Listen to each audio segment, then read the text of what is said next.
नमस्कार, जय हिंद, वंदे मातरम। एक बार फिर से आप सभी का स्वागत है हमारे YouTube चैनल के अंदर। वहीं पूरे देश और पूरे विश्व के अंदर अयोध्या के अंदर बन रहे राम मंदिर को लेकर बहुत ही ज़्यादा लोगों को खुशी हो रही है, तो दूसरी तरफ कई पार्टियों के नेताओं को मिर्ची भी लग रही है। वहीं आज पूरा देश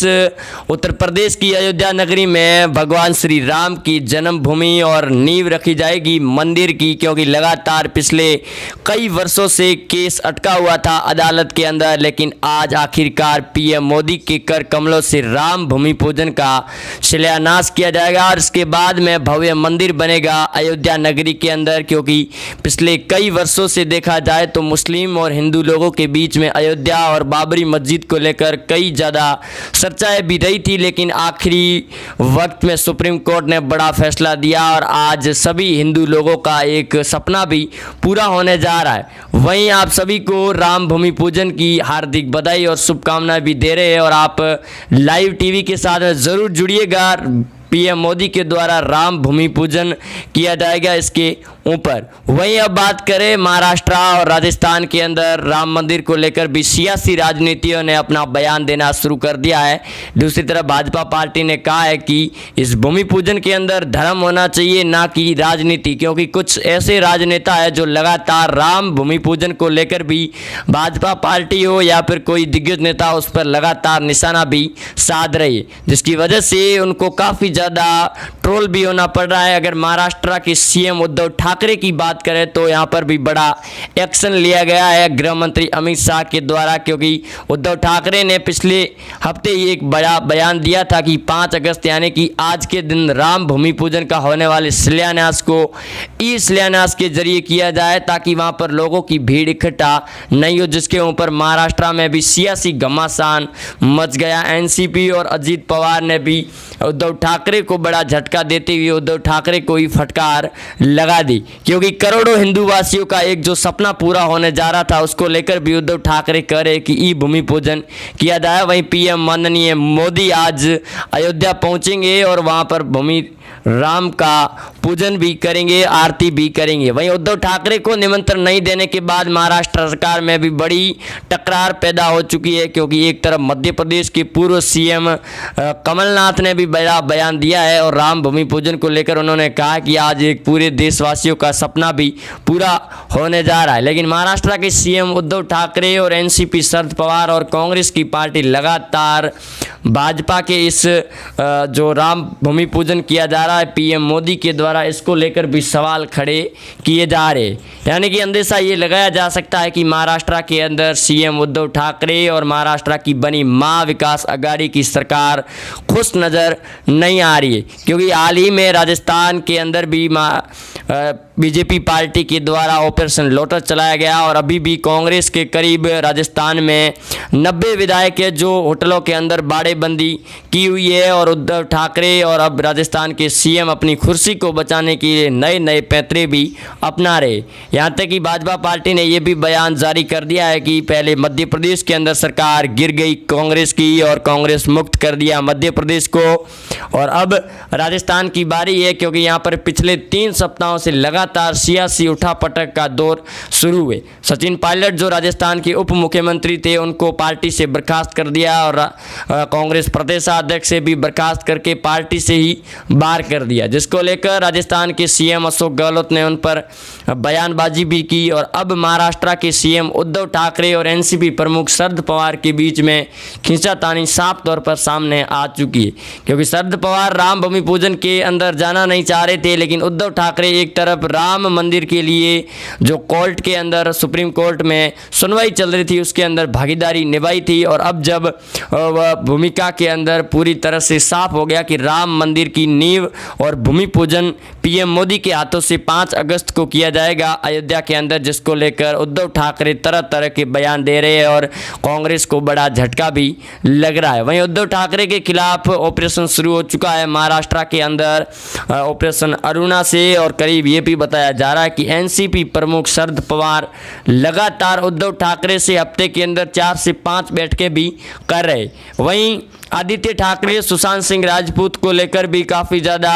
बयानबाजी भी कर रहे हैं, क्योंकि बिहार सरकार नीतीश कुमार एक तरफ कह रहे हैं कि सीबीआई से जांच करवाई जाएगी, जिसको लेकर सीबीआई और पीएम मोदी को पत्र भी लिखा गया है। लेकिन महाराष्ट्र की पुलिस और महाराष्ट्र के सीएम उद्धव ठाकरे और उनके बेटे आदित्य ठाकरे जो गृह मंत्रालय को संभाले हुए, वो लगातार महाराष्ट्र पुलिस के अंदर ही बयान दे रहे हैं कि सुशांत सिंह के खुलासे को लेकर सीबीआई जांच ना करके महाराष्ट्र की पुलिस ही जांच करेगी। क्योंकि बिहार के डीसीपी ने जब महाराष्ट्र के अंदर छानबीन शुरू कर दी थी सुशांत सिंह इस मामले को लेकर, तब भी उन्हें ज़बरदस्ती क्वारंटाइन कर दिया गया था, जिसको लेकर आदित्य ठाकरे पर कई जगह बयानबाजी भी हुई थी। और अब महाराष्ट्र के अंदर पूरी तरह से कांग्रेस शिवसेना फंस चुकी है एनसीपी प्रमुख शरद पवार के आगे, क्योंकि एमवीए प्रमुख और महाविकास अघाड़ी और एमवीए के गठबंधन में भी टकरार देखने को मिल रही है। दूसरी तरफ राज ठाकरे लगातार बयान ये भी दे रही है मन से प्रमुख कि उद्धव ठाकरे की सरकार ज़्यादा दिन तक चलने वाली नहीं है। इससे अंदेशा ये भी लगाया जा सकता है कि आज राम भूमि पूजन के अंदर भी उद्धव ठाकरे अपनी टांग अड़ा रहे हैं, यानी कि अंदेशा ये साफ हो चुका है कि उद्धव ठाकरे की सरकार महाराष्ट्र के अंदर ज़्यादा दिन तक चलने वाली नहीं है। वह उद्धव ठाकरे को कहीं न कहीं इस बात का पता ये भी है कि महाराष्ट्र के अंदर भी जिस प्रकार से राजस्थान मध्य प्रदेश के अंदर ऑपरेशन चलाया गया था, उसी प्रकार महाराष्ट्र में कभी भी ऑपरेशन जारी हो सकता है, जिसका अभी तक बड़ा खुलासा नहीं हुआ है। दूसरी तरफ खबर ये सामने आ रही है बड़ी कि पंजाब के कांग्रेस के प्रमुख अडानी ने भी बयान दिया है कि वो जल्द ही भाजपा पार्टी के अंदर शामिल होंगे, यानी कि कांग्रेस की अब पूरी तरह से भारत के अंदर लंका लग चुकी है। और एंटोनियम गैंग को लेकर जिस प्रकार से अर्नब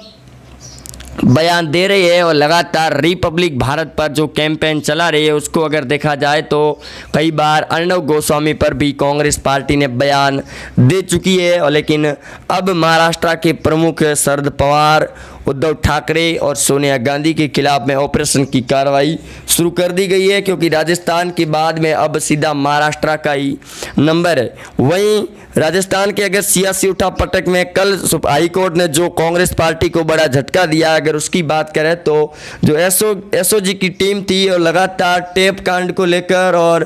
भंवरलाल पंडित को लेकर जिसके अंदर उनके वॉइस सैंपल पाए गए थे, उसको लेकर लगातार हाई कोर्ट और सुप्रीम कोर्ट के अंदर याचिकाएं दाखिल कर रही थी। लेकिन कल की हाई कोर्ट की सुनवाई में एसीबी की टीम के पास में जहां मामला जा रहा था, जिसको लेकर सीएम गहलोत ने अपनी याचिकाएं वापस ले ली और एसओजी की टीम को भी निर्देश दे दिए कि वो भी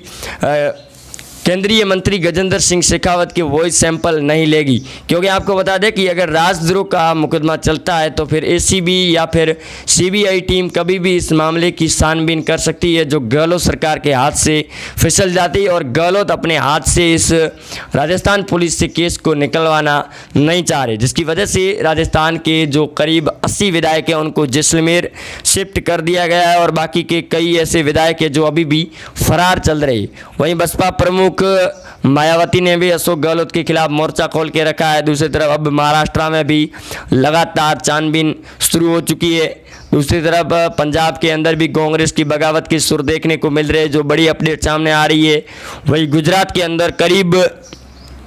30 विधायकों ने कांग्रेस पार्टी से इस्तीफा देकर नई पार्टी बनाने की भी घोषणा कर ली और कर्नाटक और मध्य प्रदेश में पहले से ही सरकार गिर चुकी है कांग्रेस की। और अब राजस्थान की बारी है, जहां पर राजस्थान में राज्यपाल के द्वारा बुलाए गए 14 अगस्त को विधानसभा सत्र भी रद्द हो रहा है, जिसको लेकर कांग्रेस सरकार बड़े ही संकटकालीन स्थिति पैदा कर रही है और कांग्रेस की संकटकालीन राजधानी जैसलमेर बन चुकी है। वहीं आपको बता दें कि महाराष्ट्र के सीएम उद्धव ठाकरे लगातार राज्यपाल से भी बातचीत कर रहे हैं और गृह मंत्री अजीत पवार ने जो बयान दिया है आदित्य ठाकरे को लेकर कि आदित्य ठाकरे सुशांत सिंह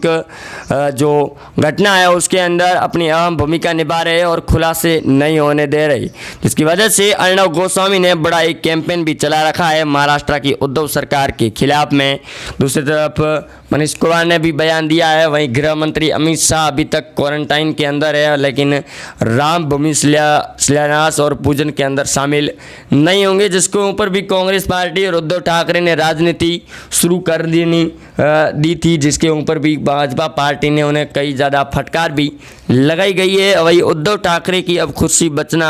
नामुमकिन नज़र आ रहा है, क्योंकि उद्धव के खिलाफ में देवेंद्र फडणवीस के नेतृत्व में ऑपरेशन अरुणा शुरू हो चुका है और बताया ये भी जा रहा है कि जल्द ही महाराष्ट्र के अंदर सरकार गिरेगी, क्योंकि अगर राजस्थान के अंदर सरकार गिरकर वहाँ पर अगर बीजेपी की सरकार बन जाती है तो फिर महाराष्ट्र के अंदर सरकार ऑपरेशन अपना पूरी तरह से शुरू कर देगी, क्योंकि गृह मंत्री अमित शाह ने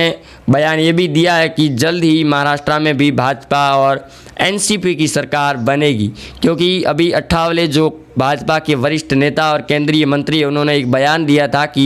एनसीपी प्रमुख शरद पवार अगर भाजपा पार्टी के अंदर शामिल हो जाते हैं तो उन्हें बड़ा पद दिया जाएगा और जिसके अंदर उनके विधायकों को भाजपा पार्टी के अंदर शामिल होकर कांग्रेस और उद्धव ठाकरे को बड़ा झटका देना होगा, जिसके ऊपर एनसीपी शरद पवार ने अभी तक कोई प्रतिक्रिया नहीं दी है। लेकिन संजय राउत लगातार बयानबाजी भी कर रही है, लेकिन ये अब साफ हो चुका है कि महाराष्ट्र में भी अब सरकार दिसंबर माह से पहले ही गिर जाएगी, क्योंकि अभी 1 साल भी पूरा नहीं हुआ है और वहाँ विकास आघाड़ी की सरकार के बीच में खींचातानी लगातार देखने को मिल रही है। वहीं आप जुड़े रहे हमारे साथ में, चैनल को सब्सक्राइब ज़रूर करें और वीडियो को ज़्यादा से ज़्यादा शेयर ज़रूर करें और कमेंट बॉक्स के अंदर जय भाजपा और जय श्री राम ज़रूर लिखें। जय हिंद, जय श्री राम, जय भगवान।